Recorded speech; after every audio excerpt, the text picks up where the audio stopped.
যুক্তরাষ্ট্রের ফ্লোরিডায় দুই বাংলাদেশি শিক্ষার্থী খুন হয়েছেন। জামিল লিমন ও নাহিদা বৃষ্টি নামের দুই শিক্ষার্থী সাউথ ফ্লোরিডা বিশ্ববিদ্যালয়ের পিএইচডির শিক্ষার্থী ছিলেন। যুক্তরাষ্ট্রে হত্যাকাণ্ডের শিকার নাহিদা সুলতানা বৃষ্টির গ্রামের বাড়ি মাদারীপুরে। আমরা তার গ্রামের বাড়ি থেকে সরাসরি যাচ্ছি তার গ্রামের বাড়ি। আমাদের সহকর্মী আকাশ আহমেদ সোহেল সেখানে আছেন। সোহেল, একটু জানতে চাই আপনার কাছে যে আসলে সেখানে কি অবস্থা এবং কারা সেখানে থাকেন এবং তার এই স্বজনরা নাহিদার ব্যাপারে বা এই বৃষ্টির ব্যাপারে আর কি কি জেনেছেন? জি, আমি এই মুহূর্তে রয়েছি মাদারীপুর সদর উপজেলার খোয়াজপুর ইউনিয়নের চর গোবিন্দপুর এলাকায়। এই চর গোবিন্দপুর এলাকা হচ্ছে যে বৃষ্টি নিহত হয়েছেন বলে আজকে তার পরিবার নিশ্চিত করেছেন সেই বৃষ্টির বাড়িতে।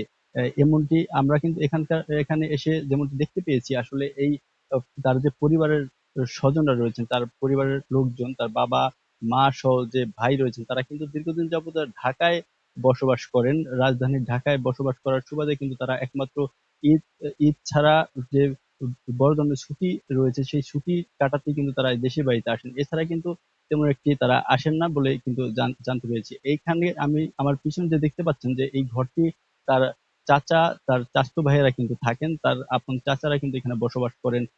এছাড়াও কিন্তু আমরা কথা বলেছি এলাকাবাসীর সাথে, সেই এলাকাবাসীও কিন্তু একই কথা জানিয়েছেন। তো আমরা আসলে কথা বলতে চাই এখানকার যে রয়েছেন তার পরিবারের স্বজনরা রয়েছেন, তার চাচা রয়েছেন, তার চাচি সহ তার চাচাতো ভাই বোন এরা রয়েছেন।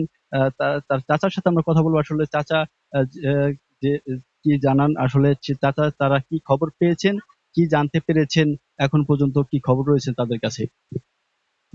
এখন তুই তদন্ত পাইনি, মানে এখন তুই সরাসরি মানে পাইনি। আমরা একটু মোবাইলে নিউজে পাইছি সরাসরি। আপনার এখন পর্যন্ত আসলে কি জানতে পেরেছেন? কি ঘটনা ঘটেছিল? ঘটনাটা মানে ওই যে দুই বন্ধু, মানে যেমন ওরা খাওয়ার লেগা আনতে গেছে, টিফিন আনতে গেছে, তারপর ওই মুহূর্তেই মানে কিডন্যাপ করে লয়ে গেছে। আপনারা কি চাচ্ছেন এখন? এখন আমরা সঠিক বিচার চাচ্ছি, যেভাবে বিচার ভালোভাবে করা লাগে সেই বিচার দিয়ে আমরা যেন পাই। যে আসলে শুনলেন যে এখানে যে তার পরিবারের তার তার চাচা রয়েছেন, এখানে যারা বসবাস করেন এই বাড়িতে, কিন্তু সেই বৃষ্টি তার পরিবার সহ কিন্তু এসে এখানেই কিন্তু তারা অবস্থান করতেন, তারা বিভিন্ন ছুটি কাটাতেন এই গ্রামের বাড়িতে এসে।